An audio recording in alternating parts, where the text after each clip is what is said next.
السلام علیکم۔ آج ہم دیکھیں گے حدیث نمبر 26، ناحق لینے کی سزا۔ عن عبداللہ بن عمر قال قال رسول اللہ صلی اللہ علیہ وسلم، حضرت عبداللہ بن عمر رضی اللہ تعالیٰ عنہ سے روایت ہے کہ نبی کریم صلی اللہ علیہ وسلم نے فرمایا، من اخذ من الارض شیئا بغیر حقہ، جس نے ناحق زمین کا کچھ حصہ لیا، خسف بہ یوم القیامتی الی سبع اردین، اسے 7 زمینوں تک قیامت کے دن دھنسا دیا جائے گا۔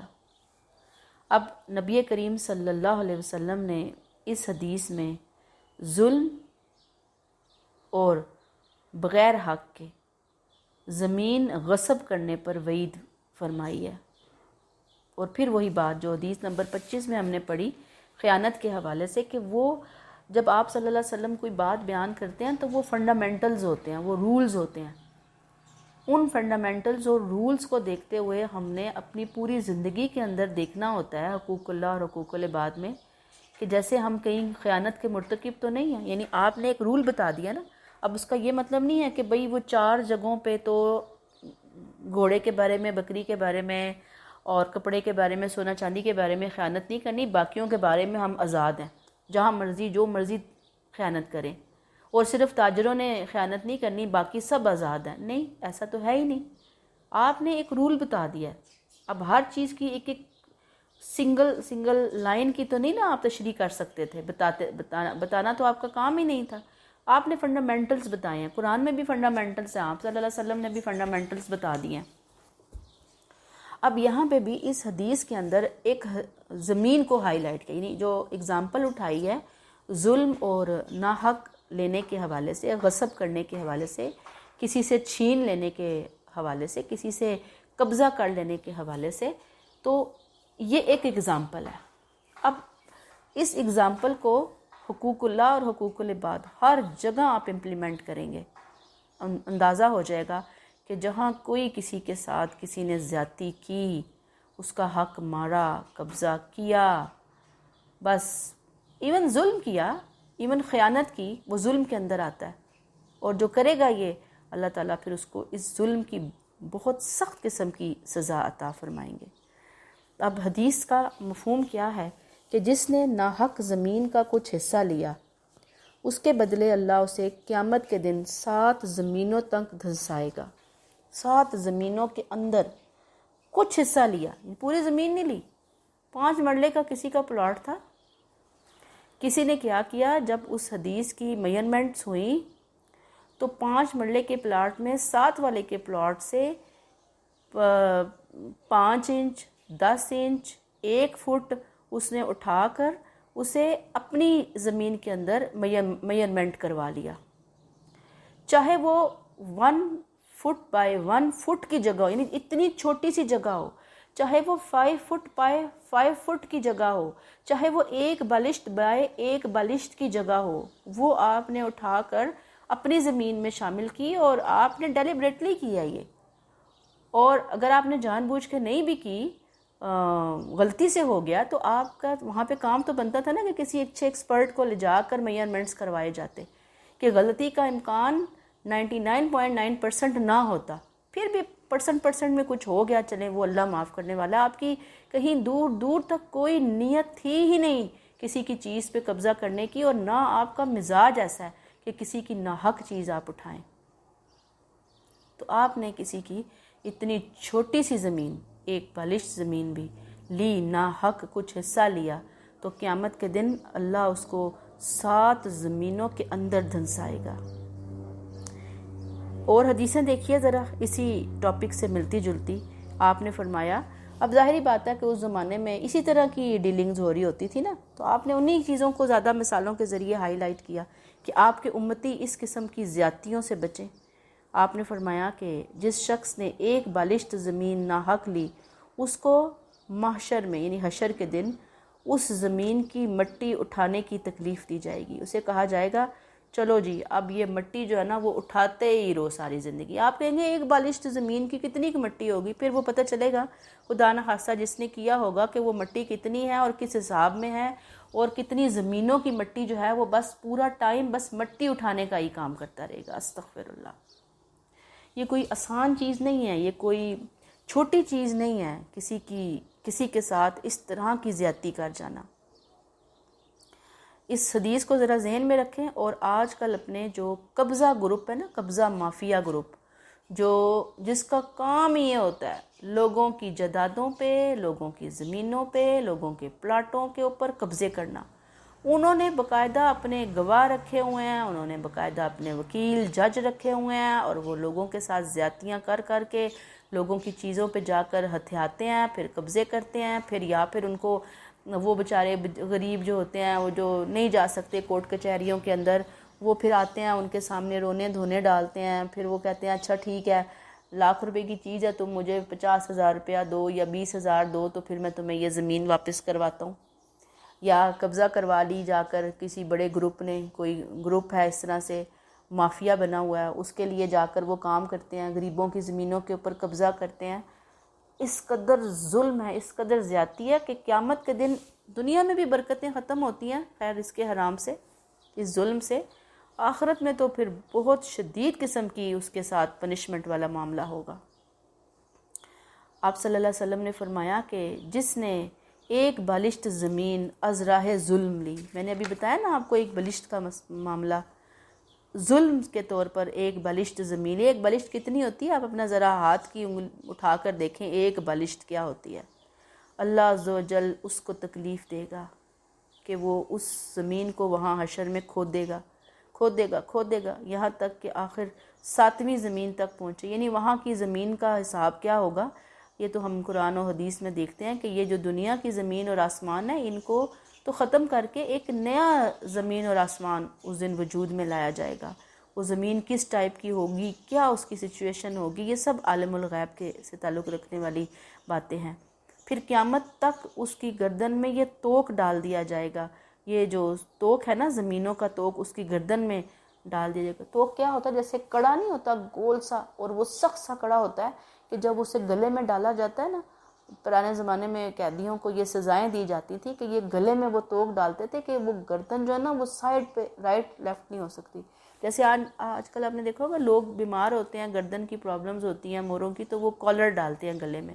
تو یہ لوہے کا کالر ہوتا ہے اور اتنا ٹائٹ کوئی پیج وغیرہ کے ساتھ اس کو کر دیا جاتا ہے کہ گردن نہیں ادھر ادھر موو کی جا سکتی. تو اللہ ڈالیں گے زمینوں کا توق بنا کر اس کے گلے کے اندر، یہاں تک کہ لوگوں کے درمیان فیصلہ کر دیا جائے گا. استغفر اللہ. یعنی حشر کے دن یہ سزا ملے گی، اور اس کے بعد پھر جنت یا جہنم کے جو فیصلے ہوں گے اس کے مطابق پھر اس کا جو بھی معاملہ بنتا ہوگا تو اس کو وہاں پر بھیج دیا جائے گا. استغفر اللہ. ظلم ہے کیا؟ پہلے اس کو سمجھ لیتے ہیں تاکہ انسان اپنی اپنی زندگی میں دیکھے کہ کہیں پہ ظلم تو نہیں ہو رہا میری ذات سے سرزد، کہیں انجانے میں، کہیں جانے میں کوئی ایسی بات تو نہیں کر رہی. ظلم کے معنی ہے کسی کا حق مارنا. ظلم کے معنی ہے انصاف کے خلاف کام کرنا.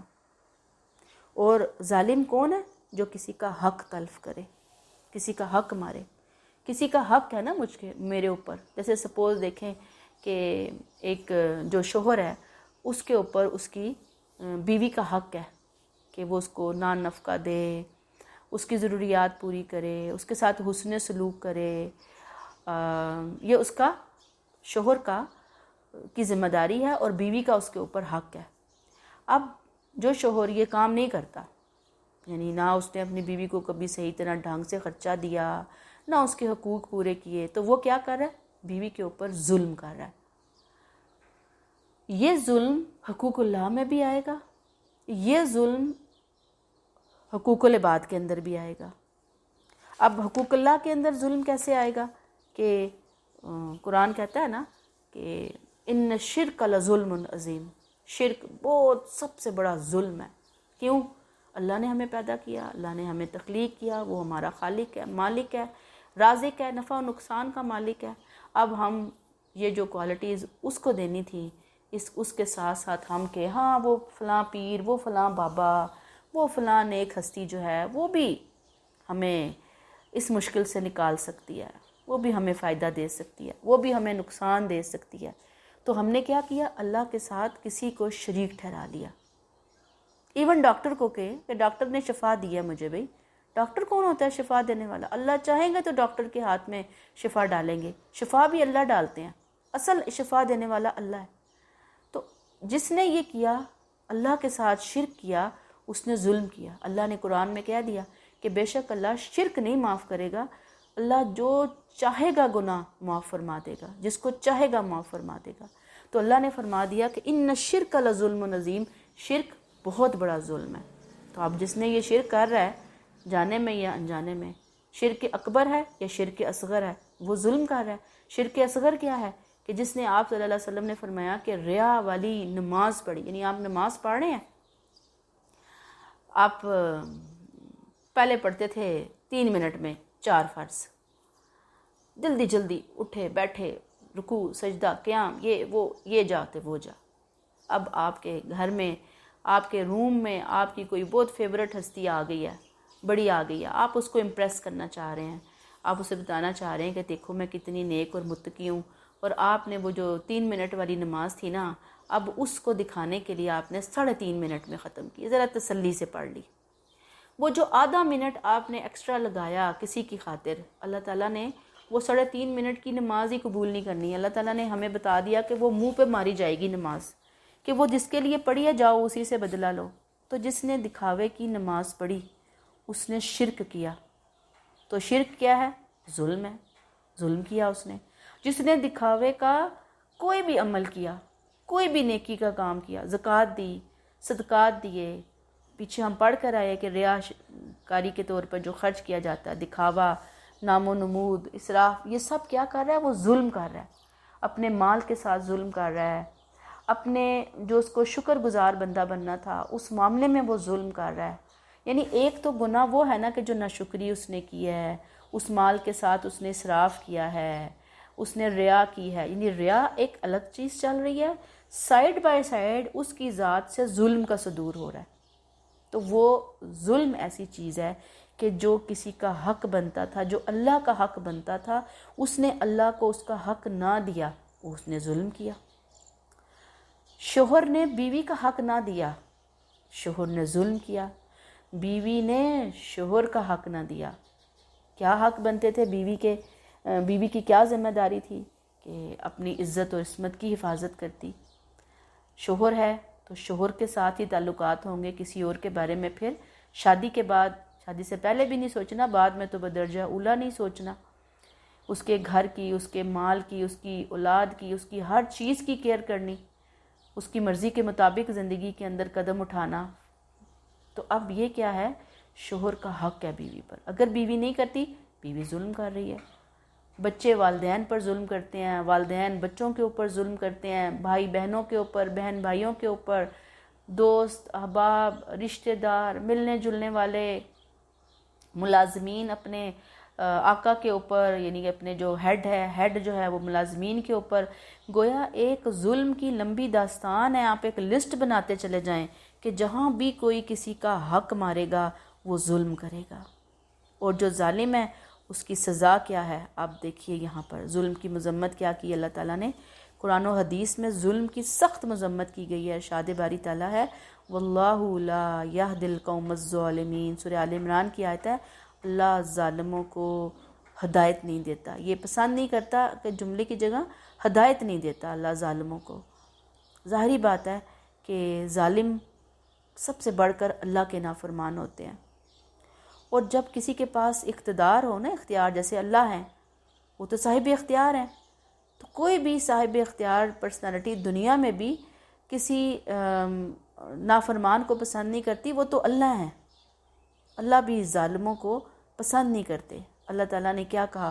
واللہ لا یہدی القوم الظالمین. اللہ ظالموں کو ہدایت نہیں دیتا. ٹھیک ہے، اب دیکھیں یہ اوپر نیچے دونوں سیم آیتیں آئی ہیں.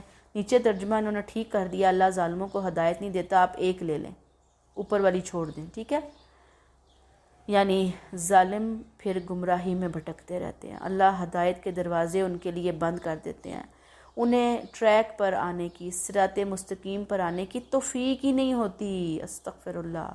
ظلم اتنا بڑا گناہ ہے، اتنا بڑا جرم ہے کہ موت ان کو آ لیتی ہے، فرشتے ان کی روح قبض کرنے کے لیے آ پہنچتے ہیں لیکن انہیں ہدایت نہیں ملتی۔ استغفر اللہ۔ کیوں؟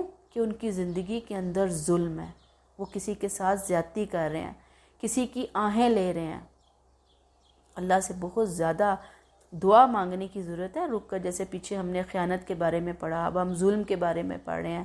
اللہ ہمیں ایسے برے اعمال سے بچانا، اللہ ہمیں ایسا زیادتی کرنے والا نہ بنانا کہ اگر کسی کا کوئی حق ہمارے اوپر ہے تو ہم اس حق کی ادائیگی کے اندر کوئی ذرا سی بھی زیادتی کے مرتکب ہوں۔ وہی بات جو میں آپ کو شروع سے ان حدیثوں کے اندر بار بار ایکسپلین کرتی چلی آ رہی ہوں اور سمجھاتی چلی آ رہی ہوں کہ خدا را اس ڈگر پر، شیطان کی اس پٹی پر، شیطان کے جو ایجنٹ دنیا میں بنے ہوئے ہیں ان کے راستے کو مت فالو کیجئے کہ میری فلاں، سپوز کہ میری پھپھو نے میرا حق نہیں ادا کیا، میری بھابھی میرا حق ادا نہیں کرتی، میرے یہ حقوق ہیں اور میری یہ فلاں فلاں رشتے میرے حق ادا نہیں کر رہے۔ اس فکر کو نکال دیں اپنے ذہن سے۔ ہمیں یہ دیکھنا ہے کہ میں نے اپنی پھپھو کا حق ادا کیا یا نہیں کیا، میں نے اپنی بھابھی کا حق ادا کیا یا نہیں کیا، وائس ورثہ آگے چلتے جائیں۔ ایسے ہی رشتوں کی ایک نہ ختم ہونے والی لسٹ میری زندگی میں آ جاتی ہے کہ جن رشتوں کے حقوق کی ادائیگی میرے لیے لازمی ہے، مجھے یہ دیکھنا ہے کہ میں نے اپنے حقوق ادا کیے ہیں یا نہیں کیے۔ تو یہاں پہ اللہ تعالیٰ نے بتا دیا ہمیں کہ جو حقوق ادا نہیں کرتے، جو حق مارتے ہیں، حق تلف کرتے ہیں، ان کو ہدایت، انہیں ٹریک، انہیں منزل تک پہنچنے کا راستہ، ہدایت کیا ہے؟ صراط مستقیم پر چل کر اللہ کی رضا حاصل کرنا، اللہ کی جنت حاصل کرنا۔ انہیں ان میں سے کوئی توفیق نصیب نہیں ہوتی، نہ صراط مستقیم پر چلنے کی توفیق ہوتی ہے، نہ اللہ کی رضا حاصل کرتے ہیں، نہ جنت پا سکتے ہیں، یہاں تک کہ موت آن لیتی ہے اور فرشتے ان کی روح قبض کرنے کے لیے آ پہنچتے ہیں۔ اللہ تعالیٰ فرماتے ہیں ظالم کا انجام کیا ہوگا؟ قرآن پاک میں سورہ انعام کی آیت ہے، کاش تم ظالموں کو اس حال میں دیکھ سکو جب وہ سکرات موت میں ڈبکیاں کھا رہے ہوتے ہیں۔ سکرات موت، موت کی جو غشی ہے نا، بہت شدت کے ساتھ، جیسے کوئی انسان کو دورہ پڑ رہا ہوتا ہے، اپس اینڈ ڈاؤنز آ رہے ہوتے ہیں، اور اس وقت یہ جو ڈبکیاں ہیں یہ اصل میں غیب سے تعلق رکھنے والی سچویشن ہے۔ ہمیں نہیں نظر آ رہا کہ اندر میں اصل میں اس مردے کے ساتھ موت جب اس کو آئی ہے، روح اس کی قبض ہو رہی ہے، تو اس کی حالت کیا ہے۔ اب آپ دیکھیں نا کہ ایک بندہ جو ہے وہ ہمارے سامنے بڑا پیسفلی جاتا ہے دنیا سے، بڑا دیکھتے دیکھتے بس اس کی سانس نکل گئی، جان نکل گئی، تو بس ہم سمجھتے ہیں جی بڑی جان آسانی سے نکل گئی۔ نہیں نہیں، ہمیں کچھ پتہ نہیں ہے ان کے فرشتوں نے جب اس کی روح قبض کی تو اس کے ساتھ کیا معاملہ ہوا۔ اور ایک بندہ ہے کہ جو انتہائی تکلیف میں جاتا ہے، چیخ رہا ہے، چلا رہا ہے، روح نکل رہی ہے، تڑپ رہا ہے، ہم کہتے ہیں توبہ توبہ استغفر اللہ، یہ تو کوئی بہت ہی گناہ گار شخصیت تھی، اتنی مشکل سے اس کی جان نکلی ہے، یہ تو اٹکی ہوئی تھی۔ یہ کوئی کرائٹیریا نہیں ہے۔ ہمیں آپ صلی اللہ علیہ وسلم نے یا اللہ تعالیٰ نے ہمیں اس طرح کا کوئی کرائٹیریا نہیں بتایا۔ یہ سب عالم الغیب سے تعلق رکھنے والی باتیں ہیں۔ کس کی جان کس طرح نکل رہی ہے، کون کیسے ڈبکیاں کھا رہا ہے، یہ اللہ ہی جانتے ہیں اس وقت اس کا کیا انجام ہو رہا ہے۔ ہمیں تو حدیث سے یہ پتہ چلتا ہے کہ اچھے جو لوگ ہوتے ہیں ان کے لیے پروٹوکول کے لیے بہترین فرشتے پھولوں کے گلدستے لے کر آتے ہیں اور ان کو لے کے جاتے ہیں، اور جو برے ہوتے ہیں ان کے ساتھ سخت انجام ہوتا ہے۔ فرشتے کہتے ہیں، ہاتھ بڑھا بڑھا کر کہتے ہیں، لاؤ نکالو اپنی جان، آج تمہیں ان باتوں کی پاداش میں ذلت آمیز عذاب دیا جائے گا۔ جو تم دنیا میں باتیں کرتے تھے نا، آج آؤ، آج آ گئے ہو تم ہمارے شکنجے کے اندر۔ دنیا میں تمہیں مہلت دی ہوئی تھی کہ جاؤ، جو تمہیں مہلت ملی ہے کھاؤ پیو، جو تم گناہ کر سکتے ہو اور کرو۔ وہ باتیں کیا تھی؟ جو تم اللہ پر تہمت رکھ کر ناحق بکا کرتے تھے، اللہ پر تہمت رکھ کر کہ اللہ کا فلاں بیٹا ہے، نعوذ باللہ، اللہ کی فلاں بیٹیاں ہیں، اللہ جو ہے اس نے وہ اپنے فلاں لات منات عزا کو، اس زمانے کی بات کر رہی ہوں نا، آج بھی آپ لے آئیں کہ وہ فلاں ولی پیر جو ہے وہ اولاد بھی دیتا ہے، وہ صحت بھی دیتا ہے، وہاں جاؤ تو رزق بھی ملتا ہے، وہاں جاؤ تو فلاں چیز بھی ملتی ہے۔ تم اللہ کے اوپر یہ تہمت رکھتے تھے کہ اللہ نے اپنے شریک بنایا، اللہ نے اپنے پارٹنر بنا دیا دنیا میں، اللہ نے اپنی پارٹنرشپ تو اپنے رسولوں کو نہیں دی، باقی کس کو وہ دے گا؟ اللہ کے ہاتھ میں ہیں ساری چیزیں، اور ان کی آیات کے مقابلے میں سرکشی دکھاتے تھے، یعنی اللہ کی آیات کے مقابلے میں لوگ سرکشی دکھاتے تھے۔ تو اللہ تعالیٰ کے فرشتے کہیں گے لاؤ آج اپنی جان نکالو، آج ہم تمہیں بتاتے ہیں کہ تمہارے ساتھ کیا انجام ہوگا۔ پھر اللہ تعالیٰ کہتے ہیں کہ انہیں جہنم واصل کر دیا جائے گا، واصل مین انہیں جہنم میں دھکا دیا جائے گا، اٹھا کے پھینکا جائے گا، جہاں دردناک عذاب ان کا منتظر ہوگا۔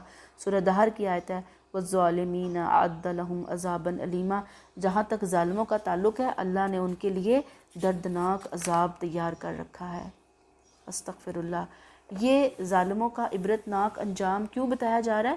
تنبیہ ہے، وارننگ ہے، سب کے لیے وارننگ ہے، پوری امت مسلمہ کے لیے وارننگ ہے کہ زندگی کے اندر کبھی بھی کسی قسم کا ظلم اور زیادتی نہ کریں، عدل سے کام لیں، سیدھے ہو جائیں، ٹریک پہ آ جائیں، چھوٹے سے چھوٹی زیادتی بھی نہیں ہونی چاہیے۔ ایک اگلی حدیث بڑی ہی امپورٹنٹ ہے اس بات کو سمجھنے کے لیے۔ نبی کریم صلی اللہ علیہ وسلم نے فرمایا، عبرتناک مثال دی، قیامت کے دن ایک شخص بہت سی نیکیوں کے ساتھ آئے گا، لیکن اس نے دنیا میں بہت سے لوگوں پر ظلم کیا ہوگا، ان کا حق مارا ہوگا، لہٰذا اس کی تمام نیکیاں ان مظلوموں میں تقسیم کر دی جائیں گی اور وہ خالی ہاتھ رہ جائے گا۔ پھر باقیوں کی برائیاں اس کے پلڑے میں ڈال دی جائیں گی اور اسے جہنم میں پھینک دیا جائے گا۔ ایسے ہی آخرت میں ہر ایک کے اعمال کا بدلہ دیا جائے گا، کسی پر ظلم نہ ہوگا۔ اگر آپ کو یاد ہو تو یہ والی جو حدیث ہے، یہ اس حدیث کا ٹکڑا ہے جو آپ 3rd ایئر اسلامیات کمپلسری میں پڑھ کر آئے کہ مفلس کون ہے، میری امت کا مفلس کون ہے۔ وہ نہیں کہ جس کے پاس درہم و دینار مال و متاع نہیں ہے، مفلس وہ ہے جو پہاڑوں جیسی نیکیوں کے ساتھ آ رہا ہے لیکن اس کی زندگی کے اندر بڑی زیادتیاں ہیں، خیانتیں ہیں، لوگوں کے ساتھ ظلم و ستم اس نے کیا ہوا ہے، حق مارے ہوئے ہیں، قبضے کیے ہوئے ہیں ان کی چیز کے اوپر۔ استغفر اللہ۔ قبضہ کر لینا، جیسے میں آپ کو بتاتی چوری بھی کیا ہے، قبضہ ہی ہے نا۔ کسی نے پینسل اٹھا لی، کسی نے ریزر اٹھا لیا، کسی نے کوئی چیز اور اٹھا لی، تو یہ کیا ہے؟ یہ اس کا حق مارا ہے، یہ اس کے ساتھ زیادتی ہوئی ہے، یہ اس کی چوری جو کی گئی، کسی کی چوری کی تو یہ اس کے ساتھ ظلم ہوا ہے۔ اس کی جتنی نیکیاں ہیں، ان مظلوموں کی نیکیاں اس بندے کے پاس جو ہے نا، اس بندے کی جو نیکیاں ہیں نا، یہ جس بندے نے ظلم مارے تھے، اس کی جو پہاڑوں جتنی نیکیاں ہیں یہ ان مظلومین کے اندر تقسیم کر دی جائیں گی۔ پہاڑوں جتنی نیکیاں خالی ہاتھ رہ جائے گا، کیونکہ ان نیکیوں میں نماز روزے تو ہوں گے لیکن حقوق العباد سے وہ خانہ خالی ہوگا، اور باقیوں کی جو برائیاں ہیں پھر وہ بچیں گے مظلومین، ان کی برائیاں اٹھا کر ان کے پلڑے میں ڈالی جائیں گی، اور اس کو جو جنت میں جانے کے بڑے سہانے سپنے دیکھ کر آیا تھا اس کو جہنم میں پھینکا جائے گا۔ جنت میں جانے کے سپنے دیکھ کر آیا، جہنم میں پھینکا جائے گا، اور آخرت میں ہر ایک کے اعمال کا بدلہ دیا جائے گا۔ اللہ کہتے ہیں کسی پر ذرہ برابر ظلم نہیں ہوگا۔ فَمَن يَعْمَلْ مِثْقَالَ ذَرَّةٍ خَيْرًا يَرَهُ وَمَن يَعْمَلْ مِثْقَالَ ذَرَّةٍ شَرًّا يَرَهُ، جس نے ذرہ برابر نیک عمل کیا وہ بھی دیکھ لے گا، اور جس نے ذرہ برابر برا عمل کیا وہ بھی دیکھ لے گا۔ تو حدیث میں تو یہ بھی آتا ہے کہ تمہیں قیامت کے دن ان حقداروں کے حقوق ادا کرنے ہوں گے، یہاں تک کہ بغیر سینگ والی بکری کا سینگ والی بکری سے انتقام لیا جائے گا، یعنی اللہ تعالیٰ جانوروں تک سے بدلہ دلوائیں گے۔ یعنی کہا گیا ہے کہ ایک سینگ والی بکری تھی، اس نے بغیر سینگ والی کو مارا ہوگا، اللہ دونوں کو پیدا کریں گے، دونوں کو ایک دوسرے سے، یعنی کہ ایک جو ہے وہ جس کو سینگ نہیں تھے اس کو سینگ دیے جائیں گے، وہ دے کر اس سینگ والی کو مارا جائے گا اور پھر ان دونوں کو ختم کر دیا جائے گا۔ یعنی اتنا زیادہ اللہ تعالیٰ اس دن انصاف کریں گے۔ اللہ تعالیٰ سے ظلم وہ چیز ہے کہ جو اللہ نے اپنے لیے حرام ٹھہرائی ہے، ممنوع ٹھہرائی ہے۔ اللہ بندوں کے اندر بھی اپنی جو صفات الہیہ ہیں ان کا عکس دیکھنا چاہتے ہیں۔ اللہ کی صفات الہیہ کا سب سے بہترین نمونہ تو رسول ہوتے ہیں، انبیاء ہوتے ہیں، لیکن اللہ چاہتے ہیں کہ میرے جو بندے ہیں دنیا کے اندر وہ ان صفات کا کچھ نہ کچھ حصہ لے کر ساتھ چلیں۔ تو اللہ تعالیٰ نے ہمیں اسی لیے آپ صلی اللہ علیہ وسلم کے ذریعے یہ تعلیمات پہنچوائیں کہ ہم ان چیزوں کو اپنے عمل کا حصہ بنائیں۔ حرف آخر خلاصہ کلام یہی ہے کہ اللہ نے اپنے حقوق کے ساتھ ساتھ حقوق العباد کی ادائیگی ان کو پورا کرنے پر زور دیا، اور اللہ شاید اپنے حقوق کے اندر کچھ رعایت کر دے۔ نماز نہیں کسی ٹائم پڑھی گئی، اللہ شاید معاف کر دیں، روزے میں کوئی ڈنڈی مار دی، کوئی اور کمی پیشی ہو گئی، شاید اللہ معاف کر دے، شاید کی میں بات کر رہی ہوں، یہ اللہ کا اور بندے کا معاملہ ہے، گارنٹی کوئی نہیں ہے۔ لیکن جب تک کوئی بندہ اس بندے سے معافی نہ مانگ لے جس کا اس نے حق دبایا ہے، اللہ کسی قیمت پر اس کو معاف نہیں فرمائے گا۔ آج دنیا میں ہمارے پاس مہلت ہے کہ ہم کسی سے سوری کر لیں، معافی تلافی کر لیں، کمپنسیٹ کر لیں اس زیادتی کو، لیکن آخرت میں ہمارے پاس چانس ختم ہو جائے گا۔ اس دن جو ہمارا لین دین ہوگا وہ نیکیوں کی کرنسی کے ساتھ ہوگا۔ وہ نیکیاں ہیں جو ہم کسی کو دیں گے، جیسے آج ہم آرام سے غیبتیں کر رہے ہوتے ہیں نا، آخرت میں پھر ان غیبت کا جو بدلہ ہے وہ اپنی نیکیاں دے کر ہی انسان کی جان چھٹے گی۔ ہر بات کی جزا و سزا دی جائے گی آخرت میں، کسی پر ظلم نہیں کیا جائے گا۔ لہٰذا زندگی میں یہ معاملہ درست کرنا ہے۔